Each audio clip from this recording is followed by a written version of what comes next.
Bu video bir yeme içme videosu.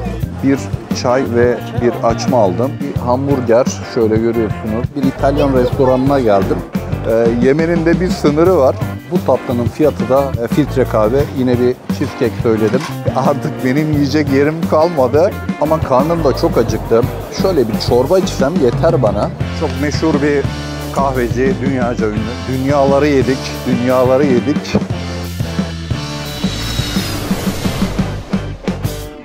Arkadaşlar hepinize merhaba. Nasılsınız? Umarım iyisinizdir. Keyifler yerindedir. Ben Yüksel Topal. Neredeyim? En sevdiğim yerde İstanbul Havalimanı'ndayım. Bugün İstanbul Havalimanı'nda bir video daha yapacağız. Ama bu biraz farklı bir video olacak. Aslında uzun zamandır aklımdaydı bu videoyu yapmak. Fakat zamanım yoktu. Bugün biraz zaman buldum. Sizinle, benimle beraber bu deneyime katılmanızı istedim açıkçası. Ne yapacağız biliyor musunuz? Bugün İstanbul Havalimanı'nda gideceğiz, hamburger yiyeceğiz, tatlı yiyeceğiz, çorba içeceğiz, çay içeceğiz, su alacağız, kahve alacağız. Ne bileyim ben, bir sürü şey yapacağız. Nasıl yiyeceğim, ne kadar yiyeceğim onu ben de bilmiyorum ama beraber deneyimleyeceğiz. İstanbul Havalimanı biliyorsunuz pahalılık konusunda eleştiriliyor. Bu eleştirilerin odağında olan bir yer. Elbette size buradaki tüm fiyatları veremem ama en azından ufak ufak bazı şeylerin fiyatlarını benimle beraber deneyimlemenizi isteyeceğim sizde. Umarım keyifli bir video olur. Bilmiyorum. Bakalım benim bünyem ne kadarını kaldıracak burada yeme içmeye. Kendimi feda ediyorum sizin için. Lafı çok fazla uzatmayayım. İstanbul Havalimanı'nda yeme içmeye başlıyoruz. Böyle kafe tarzı, daha doğrusu simit, çay, sandviç tarzı olan bir yere geldim. Burada bir çay ve bir açma aldım. Onları göstereyim size. Bu siyah çay. Çay için 130 lira. Açma için de 180 lira ödedim. Ya marka adlarından uzak kalmaya çalışsam da maalesef sanırım bu gezide marka adı gözükecek. Burası böyle bir mekan. Mekanı da görün, lükslüğünü falan. Böyle herhangi bir tabakla falan da sunum yapılmıyor burada. Bu şekilde kağıdın üzerine konup o şekilde servis ediliyor bu yiyecekler. Burada sandviç fiyatları 590 lira civarında gidiyor. Su börekleri de 370 lira. Havalimanında şayet hamburger yemek isterseniz size bu seçeneği sunan bir sürü restoran var. Meşhur bildiğiniz o markaların yanında biraz daha az bilinen markalar da var. Ben şimdi geldim bir mekana ve burada bir hamburger, şöyle görüyorsunuz hamburgeri ve bir su söyledim. Bu hamburgerin fiyatı 560 lira, suyun fiyatı da 70 lira. 560 hamburger, 70 lirada su. Bunların ikisi için de 630 lira ödedim. Buranın biraz menüsüne göz atalım. Gördüğünüz gibi hamburgerler işte 560, 660, 695 lira civarında. Pizza var burada. Margarita 440, 580 lira. Tavuklar var. Tavuklu sandviçler var. Fiyatlarını görüyorsunuz. Mozzarellalı sandviç var 490. Salatalar var. İşte çay 165 lira, yeşil çay 230 lira, soğuk içeceklerden kola, fanta vesaire. Bunlar da 230 lira arkadaşlar bu mekanda. Havalimanının güzel mekanlarından bir tanesi de buradaki nasıl diyeyim size, tatlıcı desem, tatlı ağırlıklı restoran. Şimdi buraya geldim. Burada bir havuç dilimi şöyle göstereyim size arkadaşlar. Havuç dilimi, baklava ve işte arasında dondurma var. Bundan sipariş ettim. Bakalım bunun fiyatı kaç liraya gelecek. Menüde gördüğüm kadarıyla 11,5-12 euroydu ama dondurmanın fiyatı ne kadardı bilmiyorum. Hesap kesilip geldiği zaman göreceğiz bunun fiyatında. Hesabımız geldi arkadaşlar. Bu tatlının fiyatı da 970 liraydı. Ben fiyatlar hakkında yorum yapmıyorum. Yorumları en son size bırakacağım. Şimdi de çok meşhur bir kahveci, dünyaca ünlü, siz anladınız. O kahveciye geldim İstanbul Havalimanı'nda. Bakalım bunlar kahveleri kaça veriyor? Bir de burayı kontrol edelim. Bir kahve de burada içelim. Az şekerli Türk kahvemizi yanında su ile birlikte aldık. Burada kahve yanında su ve birazcık lokumla beraber ikram ediliyor. Buraya kaç lira ödedim? Ya bu kahvecinin adını söylemeyeceğim. Ya hiçbirinin adını söylemek istemiyorum da mecburen bazı yerlerde markalar görünebiliyor. Arkadaşlar bu Türk kahvesini de burada 248 lira ödedim. Burada dediğim gibi çok bilindik markaların şubeleri var. Genelde daha doğrusu onlar var. Bu kahve içtiğim yerde hani merak eden olursa AB Pierre'in yani A koridorla B koridorunun kesişim noktasında bir yerde illaki de hani ben bu meşhur kahveciye gelip de kahve içmek istiyorum derseniz burada bunun yeri. Gelip burada içebilirsiniz. Bu arada ben hiçbir markanın reklamını yapmıyorum. Bilginiz olsun. Sadece bu bir havalimanında yeme içme videosudur. Yiyoruz, içiyoruz. Kaç lira ödüyoruz ona bakıyoruz. Bu arada arkadaşlar bu mekana ait olan diğer fiyatları, bu mekanda geçerli olan diğer fiyatları şu anda ben sizinle konuşurken arka planda vermeye çalışacağım. Çünkü bir menü gibi bir şey göremedim ya da açamadım. Ben çok kabiliyetli değilimdir bu kahvecilerde. Ama ben sizinle şu anda konuşup çene yaparken ekrana da bu kahvecideki diğer içeceklerin fiyatını yansıtmaya çalışıyorum. Sizler oradan bakar bir fikir edinirsiniz. Size biraz da havalimanındaki food court alanlarından bahsedeyim. Food court'tan kastım hani bu alışveriş merkezlerindeki toplu yeme içme yerleri var ya, işte onlar. İstanbul Havalimanı Dış Hatlar Terminali'nde bunlardan 2 tane var şu anda. Bir tanesi ikinci güvenliğe geçtikten sonra sağ tarafta, diğeri de ikinci güvenliğe geçtikten sonra sol tarafta. Burada malum bildiğiniz çok fast food markası var. Daha ağırlıkta fast food markaları burada. Buradan isterseniz kapınıza yakın olan sol taraftan, isterseniz sağ tarafta, hangisini isterseniz oraya çıkıp buradaki yeme içme yerlerine oturup buradan da bir tercih yapıp yemeğinizi yiyebilirsiniz. Yeme içmeye devam ediyoruz arkadaşlar. Şimdi de böyle bir, şöyle görebiliyor musunuz? Buna ne diyorlar? 9'lu tenders deniyormuş. 9 küçük parça tavuk. Bundan aldım. Bunun için kaç lira ödedim? Fişe bakayım hemen. 316 lira. Bu 9'lu tenders'ın havalimanındaki fiyatı 316 lira. Burası da yine bir hamburger malum. Öyle söyleyeyim size. Fiyatları, hamburgerlerin fiyatları, eğer menü alırsanız 30 euro, 25 euro, 24 euro, öyle söyleyeyim. Bir taraftan menülere bakıyorum. Bunlar etlerin menüleri. Tavuk menülerde 17 euro, 18 euro o civarda gidiyor. Şayet burada hamburger yemeği buralarda tercih ederseniz. Havalimanındaki en seçkin restoranlardan bir tanesine, bir İtalyan restoranına geldim. Size önce buranın menüsünü bir kabaca göstereyim. Daha sonra buradan bir sipariş vereceğim. Bakalım ona ne kadar ödeyeceğiz. Arkadaşlar ben size menüyü şöyle yavaş yavaş göstereyim. Hepsini tek tek okumamın imkanı yok. Siz kendiniz bakarsınız. Bakın burada ne diyor? English breakfast 6,5. Yani bunlar çaylar 6,5-7, 4,5 euro civarında. Şöyle bir çevireyim. Vegan yemek seçenekleri var. 24 euro. Kahvaltılar onlar daha çok. İşte burada makarnalar var. 31 euro, 28 euro, 33 euro, 31 euro civarında. Pizzalar var. 26,5, 28, 30, 31 o civarda gidiyor. Salatalar 20 euro civarında. Tatlılar da 16 euro civarında burada.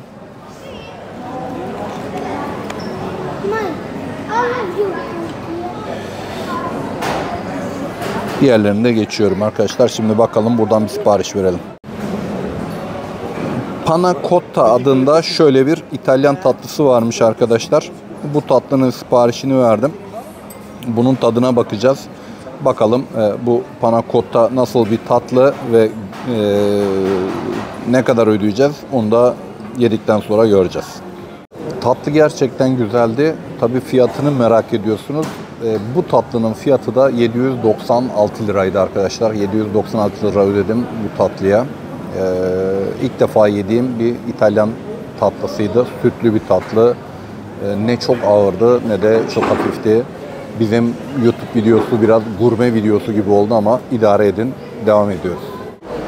Dediniz ki ben zaten çok fazla yemem ama karnım da çok acıktı.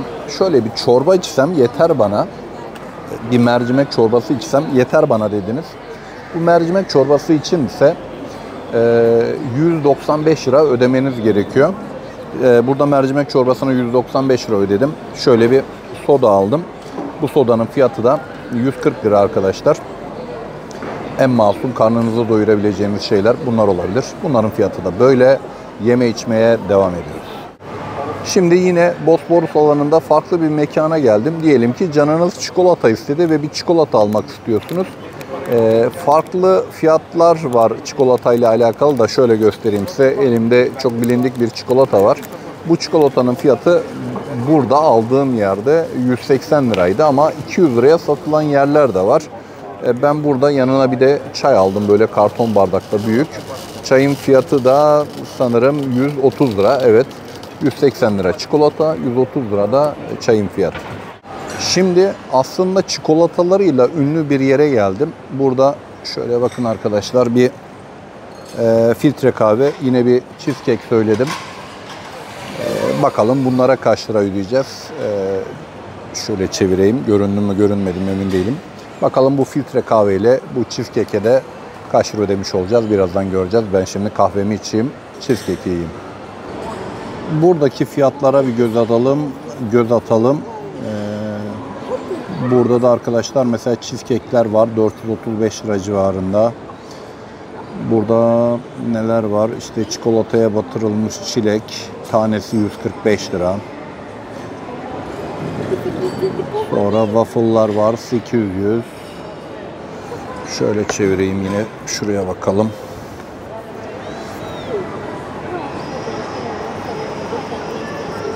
Burada işte sıcak çikolata var. Şurada görüyorsunuz. Ice cream dondurmanın topu herhalde 345 lira. Kabaca buradaki fiyatlar da böyle. Türk kahvesi vardı. Mesela çay burada 195 liraymış arkadaşlar. Filtre kahve 215 lira. Türk kahvesi var mı? Türk kahvesi de vardı. Türk kahvesi de 255 liraymış. Yeme içme güzeldi. Şimdi hesap zamanı. Elbette hesabı ödedim. Filtre kahve ve tatlı 676 lira ama sanırım bunun bir 47 lirası falan servis ücretiydi. Emin değilim ama toplamda velhasıl 676 lira ödedim filtre kahve ile tatlıya. İstanbul Havalimanı'ndaki bu ortadaki büyük koridora Bosporus deniyor. Bu Bosporus alanında orta alanlarda duran nasıl söyleyeyim size küçük kafeler olduğu gibi açık alan kafeleri. Bunların haricinde de farklı restoranlar var, özel restoranlar var. Farklı ülkelere ait işte İtalyan restoranı var. Ne bileyim ben sadece pizza ağırlıklı restoran var. Barlar var, pub şeklinde olan yerler var. Bunlar da yine bu Bosporus'un sağında ve soluna konumlandırılmış şekilde. Bu orta alandakiler biraz daha işte atıştırmalık tarzı, sandviç tarzı, çay kahve tarzı olan yerler. Şimdi buradan size bahsettiğim bu tarz yerlerden bir tanesine kahve içmeye gidelim. Düzgün, güzel bir mekan. Gidelim bakalım orada kahve ne kadar. Şimdi de bir Americano kahve içeceğim. 2 boyu vardı. Büyük fincan ve küçük fincan. Burada bakalım bu Americano kahveye kaç lira ödeyeceğiz? Şöyle görünüyor mu bilmiyorum. Görünüyordur muhtemelen. Burası biraz daha düzgün bir mekan. En azından havalimanının ortasındaki o kalabalık mekanlardan değil. Şöyle söyleyeyim size. Orta alandaki kafeler ve restoranlar biraz gürültülü oluyor. Ama bu kenardaki yani biraz daha havalimanının sağında ve solunda kalan, orta alanın sağında ve solunda kalan kafeler biraz daha sessiz ve sakin oluyor. Biraz sakinlik istiyorsanız bu kafeleri tercih edebilirsiniz. Şimdi beraber buranın biraz menüsüne göz atalım. Şöyle tatlılar var. Bakın burada mesela cheesecake'ler var. 18,5 euro, 15 euro şeklinde gidiyor. Yani siz buradan bakmak isterseniz yine bakabilirsiniz ama en çok içilenlere bakalım. İşte kahveler var. Bir americano burada 9 euro. Arkadaşlar çaylarda mesela 6,5 euro. Normal Türk çayı. İşte Türk kahvesi 9 euro. Arkadaşlar americano'nun ödemesini yaptım. Bu americano için burada bu kafede 407 lira ödedim. Şimdi devam edelim yeme içmeye. Bakalım başka nerelere gideceğiz, neler yiyeceğiz, neler içeceğiz. Şimdi biraz daha pub tarzı, bar tarzı öyle söyleyeyim. Daha çok alkollü içkilerin olduğu bir mekana gideceğiz. Oraya gidelim. Orada bakalım. Soğuk bir şeyler içelim. Alkol almayacağım tabii. Ama başka şeyler varsa onlara bakalım. Bakalım orada fiyatlar nasıl. Size bahsettiğim mekana geldim şimdi. Şu anda burada müzik çalıyor ama umarım ben bu müzik sesini edit yaparken çıkartırım. Yoksa telif yeriz. Burası dediğim gibi biraz daha bar tarzı olan bir yer. Şöyle biraz size buradaki menüyü de göstereyim.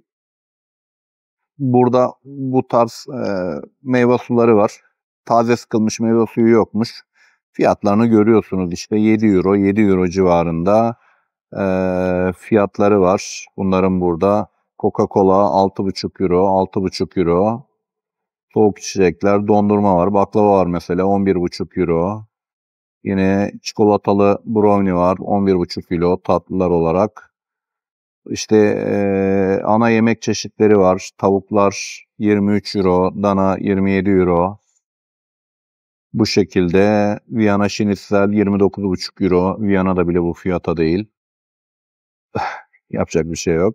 Margarita 21,5 euro. Pizzalar da böyle işte. Burada. Şimdi ben bir tane burada karışık bir meyve suyu söyleyeceğim. Şöyle bir havuç portakal karışık. Bu tabi taze değil. Yani şişelenmiş bir içecek. Bundan sipariş ettim. Bakalım bunun fiyatı neymiş biraz sonra göreceğiz. Arkadaşlar buradaki meyve suyuna da 348 lira ödedim. Dediğim gibi hazır taze sıkılmış bir meyve suyu değildi. Şişelenmiş bir üründü. Arkadaşlar nasıldı? Dünyaları yedik. Dünyaları yedik. Artık benim yiyecek yerim kalmadı. Yani tamam video yapıyoruz diyoruz ama yemenin de bir sınırı var. İstanbul Havalimanı'nda durum böyle arkadaşlar. Yani biraz şöyle özetleyecek olursak. Nasıl söyleyeyim? Burada çok lüks restoranlar da var. Biraz daha o lüks restoranlara istinaden daha az segmentte olan restoranlar da var. Tabii onların da çok ucuz olduğunu iddia etmiyorum. Daha doğrusu açıkçası ben hiçbir şey iddia etmiyorum. Hiçbir konuda da fikir beyan etmiyorum. Yorum size ait. Ama şunu da unutmayın. Yani burada havalimanında fiyatlar belirlenirken maalesef sadece Türk vatandaşlarına göre belirlenmiyor buradaki fiyatlar. Havalimanını kullanan yolcu ortalamaları alınıyor. Yani Avrupalı ne kadar geliyor, işte diğer ülkelerden ne kadar geliyor, Orta Doğu'dan ne kadar geliyor. Bunlara bakılıyor ve buradaki fiyatlar ona göre belirleniyor. Umarım keyifli bir video olmuştur. Yani bilmiyorum, şöyle de söyleyeyim. Beni tanıyanlar genelde bilirler ki ben yeme içmeyi normal yurt dışı videolarımda da çok böyle göstermeyi seven biri değilim. Hani beni tanıyorsanız şayet. Ama bu videoda yapacak bir şey yok. Çünkü bu videonun konsepti bu. Bu video bir yeme içme videosu. Biraz gurme gibi oldu ama umarım güzel olmuştur. Lafı çok fazla uzatmayalım. Yüreğinizin götürdüğü yolu ve beni takip etmeyi unutmayın. Arkadaşlarınıza tavsiye edin. Beraber büyüyoruz, beraber geziyoruz, beraber öğreniyoruz ve ben de öğrendiklerimi sizinle paylaşmaya devam ediyorum. Ben Yüksel Topal. Kendinize iyi bakın.